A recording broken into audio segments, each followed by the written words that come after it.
असली पढ़ाई। टिंकू और रिंकी दोनों जुड़वा भाई बहन थे। एक ही स्कूल में एक ही क्लास में पढ़ते थे।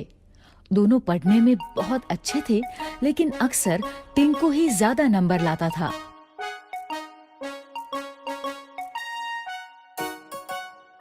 इस बार जब दोनों बच्चों ने साइकिल दिलाने की जिद की, तो पापा ने एक शर्त रख दी। मेरे पास एक ही साइकिल लाने का बजट है।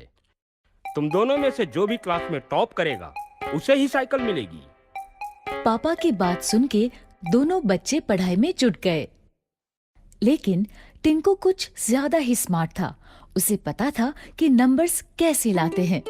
वो सिर्फ उतना ही पढ़ता था जितना कि एग्जाम में आने वाला है। वहीं रिंकी को पढ़ाई का शौक था। वो पूरी की पूरी किताबें पढ़ा करती थी। देखना, साइकिल तो मुझे ही मिलेगी। तू जो इतना पढ़ रही है सब बेकार है। एग्जाम में ये सब नहीं आने वाला। तुझे कैसे पता? अरे ये देख, पिछले 3 साल के क्वेश्चन पेपर्स दिए हैं मुझे ट्यूशन वाले सर ने। हमेशा इन्हीं में से ही क्वेश्चंस रिपीट होते हैं। ठीक है, लेकिन मुझे नहीं लेना कोई शॉर्टकट। एग्जाम में जो भी आएगा बुक्स में से ही आएगा ना। मुझे पढ़ने दे, डिस्टर्ब मत कर। दोनों बच्चों ने अपने अपने तरीके से पढ़ाई की। फाइनली एग्जाम हो गया।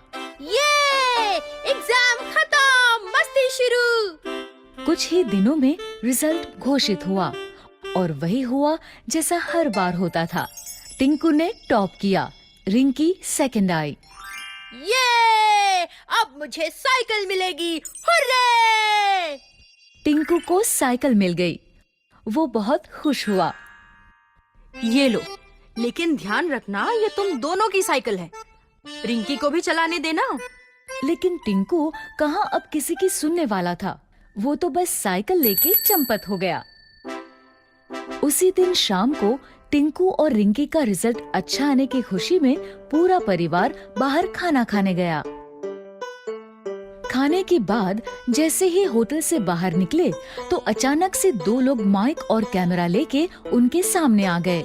हम लोग G1 साइकिल का प्रमोशन कर रहे हैं। बच्चों के लिए एक छोटा सा क्विज है। अगर सारे जवाब सही दिए तो G1 की टॉप मॉडल वाली साइकिल प्राइज में मिलेगी और साथ ही ये नया बैग और बॉटल भी। दोनों बच्चों ने क्विज में पार्टिसिपेट किया। क्विज में जो सवाल थे वो सारे उनकी बुक्स में से ही थे, लेकिन एग्जाम पेपर से बिल्कुल अलग। रिंकी ने बुक्स बड़ी ध्यान से पढ़ी थी, इसलिए उसने कुछ ही समय में क्विज के सारे क्वेश्चंस हल कर दिए। ये लीजिए अंकल, मैंने सारे क्वेश्चंस कर दिए। क्या बात है, समय से पहले ही कर दिए। Very good. टिंकू ने बहुत कोशिश की, लेकिन उसे जवाब नहीं आते थे। अंत में उसने भी पेपर दे ही दिया। दोनों के पेपर्स देखने के बाद ऑर्गेनाइजर्स ने विनर अनाउंस किया। और इस क्विज में 100% सही जवाबों के साथ विजेता है रिंकी। रिंकी को प्राइज में साइकिल भी मिल गई और साथ में दूसरे गिफ्ट्स भी। वहीं टिंकू को मिली एक सीख। टिंकू अब समझ गया था कि हमें सिर्फ नंबर्स के लिए नहीं पढ़ना चाहिए, लेकिन नॉलेज के लिए भी पढ़ना चाहिए।